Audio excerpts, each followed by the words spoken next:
বিসমিল্লাহির রহমানির রহিম। আসসালামু আলাইকুম। কৃষিকথা ইউটিউব চ্যানেলে আপনাকে স্বাগতম। এই মুহূর্তে যেখান থেকে বসে আমার এই অনুষ্ঠান দেখছেন, সবাইকে আন্তরিক শুভেচ্ছা জানিয়ে শুরু করছি আজকের ভিডিও। দর্শক, আজ আমি আসছি নেত্রকোনা কেন্দুয়া থানা, যেখানে আসাদুল ভাই হাঁস খামার আছে, যেখানে হাঁস বিভিন্ন ধরনের হাঁস বিক্রি করা হয়। সেই আসাদুল ভাইয়ের কাছে আসছি। তিনি দীর্ঘদিন যাবৎ হাঁসের সাথে সম্পৃক্ত, এবং তিনি কি যাতে হাঁস বিক্রি করেন এবং কোন ধরনের হাঁসগুলো খামারে তুলে দেন, এবং হাঁস পালন করে খামারে কতটুকু স্বাবলম্বী হতে পারছেন, সেই কথাগুলো জানবো এবং আপনাদেরকে জানানোর চেষ্টা করবো। চলুন দর্শক, কথা না বাড়িয়ে শুরু করি আজকের ভিডিও। আসসালামু আলাইকুম ভাই। ওয়ালাইকুম সালাম। ভালো আছেন ভাই? হ্যাঁ ভাই, ভালো। আপনি ভালো? নাম কি আপনার? আলহামদুলিল্লাহ। আপনার নাম কি? আমার নাম আসাদুল হক। আসাদুল হক। আপনার গ্রামের বাড়িটা কোথায়? আমার গ্রামের বাড়ি লগা কেন্দ্র থানা, মাসকা গ্রাম। হাঁস পালনের অভিজ্ঞতা কতদিনকার? 20 বছর।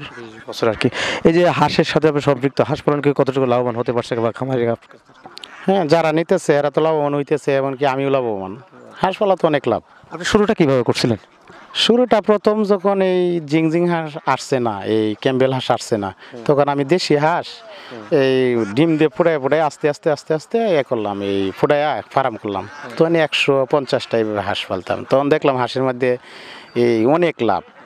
এই লাভের সাথে তো অন্য কোনো কিছুর তুলনা নাই। পরে আস্তে আস্তে যখন নারায়ণগঞ্জ থেকে বাচ্চা আনলাম, যে এই ক্যাম্বেল হাঁস আসলো, আসার পরে আস্তে আস্তে শুরু করলাম। এখন তো সারা দেশে মোটামুটি ছড়ায় গেছে। আপনি এই হাঁসগুলো কোন কোন বাংলাদেশের কোন কোন জেলাতে দিয়ে থাকেন?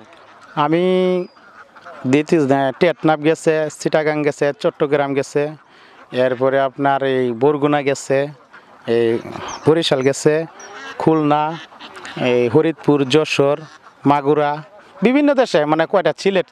হ্যাঁ, সারা বাংলাদেশে আমার হাঁস সারা বাংলাদেশেই নেই।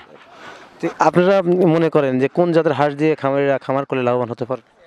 জিংজিং অথবা খাগি ক্যাম্বেল, এই দুইটাই বলো। কেন এগুলো দিয়ে করলে খামারিরা লাভবান হতে পারে?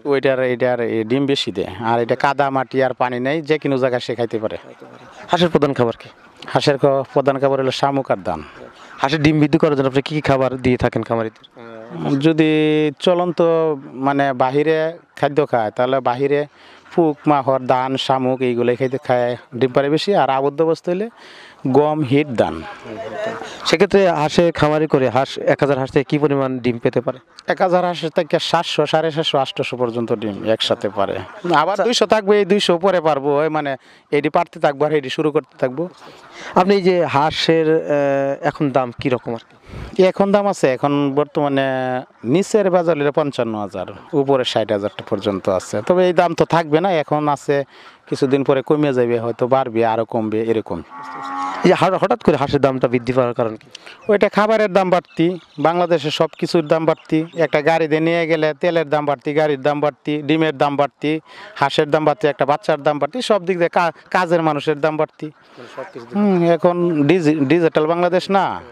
এই দর্শক, আসাদুল ভাই আমাদের একটা কথা বোঝালেন যে হাঁসের দাম কিন্তু এখন 55 থেকে 60,000 মধ্যে, মানে ভালো মানে হাঁস তার কাছে সংগ্রহ করতে পারবেন। কিন্তু তিনি দামটা বৃদ্ধি হওয়ার কারণটাও কিন্তু বললেন, কারণ এখনকার যুগ অনুসারে সব জিনিসপাতির দাম বৃদ্ধি, পাশাপাশি হাঁসের খাবারের দাম বৃদ্ধি, এবং পাশাপাশি ডিমের দামও কিন্তু বৃদ্ধি আছে। তাই আসাদুল ভাই যে কথা বলেন, এই বৃদ্ধি হওয়ার জন্যই ওই হাঁসের দামটা বৃদ্ধি পাইছে। তবে এই সিজনটাতে হাঁসের দাম বৃদ্ধি থাকে, কারণ হচ্ছে আরও কিছুদিন থাকবে, কারণ সামনে শীতের মৌসুম। এবং উনি কিন্তু হাঁস ক্রয় বিক্রয় করে থাকেন বিভিন্ন জাতের, উনি বিভিন্নভাবে সারা বাংলাদেশে বিভিন্ন হাঁস সেল করে থাকেন।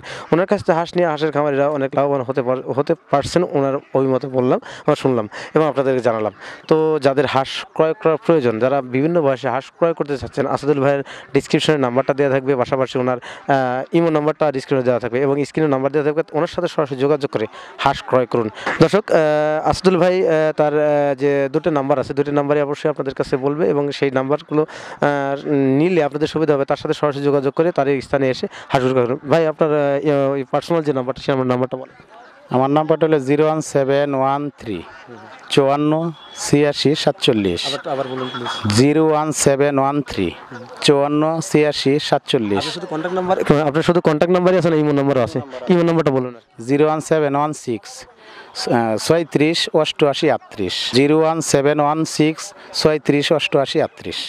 দর্শক, ওনার বাসা নেত্রকোনাতে। আসলে নেত্রকোনার লোকে একটু যেভাবে বলে, নাম্বারটা মানুষের মিস্টেক হওয়ার সম্ভাবনাও থাকে। যেমন উনি 36 বললো, 36 বলতে 36, ওনার ওই নাম্বারটা যোগাযোগ করে ওনার সাথে ইমোতে কন্ট্যাক্ট করতে হবে। যারা দেশের বাইরে থাকেন, যারা দেশের বাইরে থেকে ইমোতে যোগাযোগ করতে, তারা ওই ইমো নাম্বারে ফোন দিয়ে তার সাথে যোগাযোগ করতে পারবেন।